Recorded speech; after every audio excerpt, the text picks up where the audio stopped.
Minutos, vamos falar da Polícia Federal, gente, que cumpriu hoje mais uma etapa da Operação Overclean.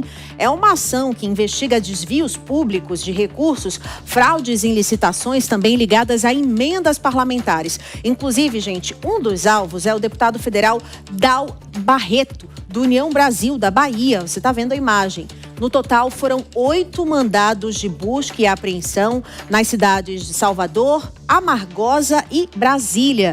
Segundo a Polícia Federal, as investigações apontam para uma existência de organização criminosa envolvida no desvio de recursos, corrupção e lavagem de dinheiro. Essa já é a 6ª fase da operação, que conta com o apoio da Controladoria Geral da União e da Receita Federal. Todas as ordens foram expedidas pelo do Supremo Tribunal Federal, que continua essa operação. Então, a gente vê mais um caso de desvio de emendas, de forma irregular. Vamos chamar os nossos comentaristas rapidamente para falar sobre esse assunto? Diego Tavares e João Belutti. Diego, parece piada no nosso país, a questão das emendas parlamentares. Eles enviam para depois, não sei nem o que fez, não sei o que foi feito com o dinheiro, não dá para rastrear o dinheiro da emenda. Aquelas emendas PIX, pior ainda, né, Diego?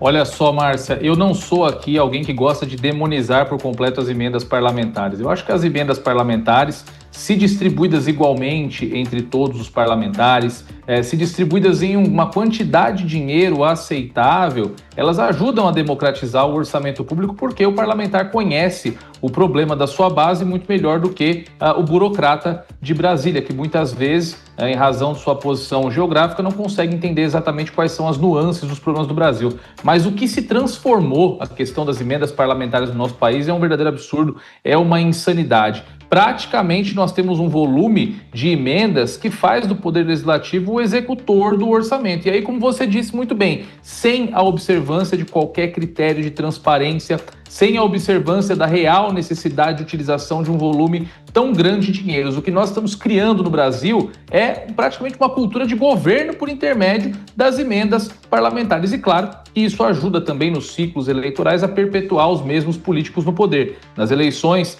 do ano de 2024, nós tivemos cerca de 90% das prefeituras que mais receberam emendas, reelegendo o atual prefeito ou elegendo o sucessor desse prefeito, o que deixa muito claro que dá certo essa receita para se manter no poder. Então, a tendência, se nós deixarmos com que os políticos conduzam essa questão, é cada vez mais e mais os parlamentares exigirem do Poder Executivo uma quantia cada vez maior de emendas parlamentares. O Brasil precisa se debruçar sobre esse tema com seriedade. É um completo absurdo que se prive do Executivo a possibilidade de executar o orçamento para que, pagando quantias bilionárias de dinheiro ao Congresso Nacional, que dinheiro que, digas de passagem, como estamos repercutindo, é muito mal utilizado, que isso se torne algo perpétuo no nosso país. Esse debate precisa ser encarado com mais seriedade. E, João, o que precisa ser feito, então? Uma fiscalização mais intensa no envio dessas medidas e também que o poder público tome uma atitude, quando, de fato, esse dinheiro vai para um lugar, O que eu percebo é que a impunidade é tão grande que a gente não acredita que essas pessoas que roubam o nosso dinheiro vão ser punidas. Então, tem uma sensação de impunidade, tem uma falta de fiscalização e tem uma questão da moeda de troca, Parece que as pessoas lá em Brasília só trabalham porque estão ali negociando a emenda. Perfeito a colocação, Márcia, até porque, como o Diego bem colocou, há uma discussão que é válida se as emendas devem existir ou não, na medida em que o parlamento, as câmaras municipais, estaduais, enfim, atuam como fiscalizador ele participa do orçamento e ele também fiscaliza a atuação do executivo. Essas seriam as atuações primárias. Aí criou-se a figura da emenda e que ela é decidida pelo poder executivo, ele tem um poder de barganha muito grande e você acaba gerando uma competição absolutamente desigual entre os postulantes a cargos no legislativo e quem já está lá. Esses que já estão lá têm acesso a muitos recursos e acaba o jogo ficando bastante desequilibrado. Mas entre os fatores que eu enxergo que poderia ajudar muito essa questão seria a questão da unificação de municípios. A imensa maioria dos municípios brasileiros são pequenos e não têm orçamento próprio. E eles vivem de repasses da União Federal, inclusive por meio das emendas. Então, esses municípios acabam sendo vítimas desse sistema todo.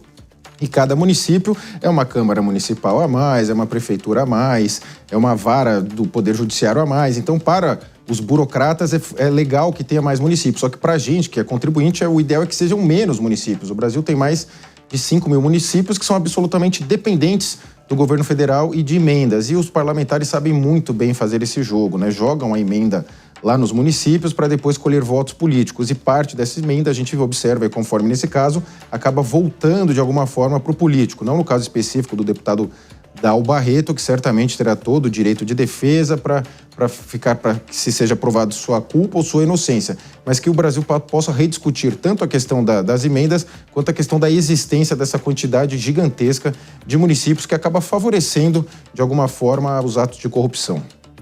Com certeza. A gente até comentava aqui nos bastidores, o Toninho estava falando que lá em Minas Gerais também, é quando a gente vê uma cidade pequenininha com um show milionário, né, daqueles cantores sertanejos, nada contra o cantor, né, que recebe a verba. Mas a verba chega lá, um show de 2 milhões de reais, numa cidade de 2 mil habitantes, o Toninho está me dizendo aqui. Isso aí é um absurdo, isso tem que ser realmente investigado, né, corrupção pura. Obrigada pelas análises.